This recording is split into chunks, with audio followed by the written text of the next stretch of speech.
Hello friends नमस्ते। आज चाहिँ पुरै पानी परिरहेको छ, त्यही भएर म बाहिर खेल्नु गएको छुइनँ, घरमै खेलिरहेको छु हैन। यहाँ हेर्नुहोस् मेरोमा फ्राइड चिकन हुन्छ अनि प्यानमा पिज्जा बनाउँछु।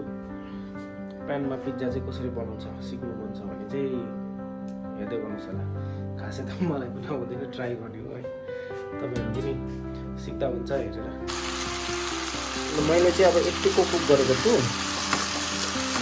यस्तो कुक गरेको चाहिँ अलग हुनु पनि अलग। ए हाम्रो चिकनले मजाले पिठोलाई मजाले सोक गरिसकेको छ, पहिला पुरा भयो। ए हेर्न सबैभन्दा कति ठुलो फुल्लेको छ है यो। स्टार्ट।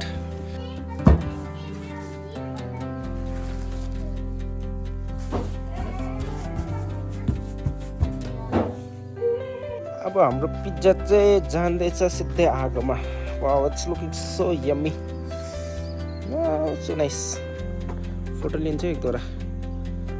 मैले कोइला चाहिँ अहिले भर्खर अलिक अगाडि निकालेँ हो। अब चाहिँ इट्स रिभिल टाइम। हेर्नुहोस् है कस्तो मजाले पाक्यो पिज्जा चाहिँ। फाइनली हाम्रो मजाले कुक भइसक्यो। फाइनली बटर फ्लिप च्यालेन्जको लागि हामी सबै रेडी।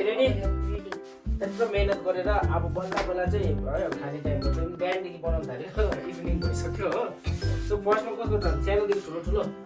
ओके लु तीनपल्ट ट्राई गर्छ ल। 1 2 3 गो।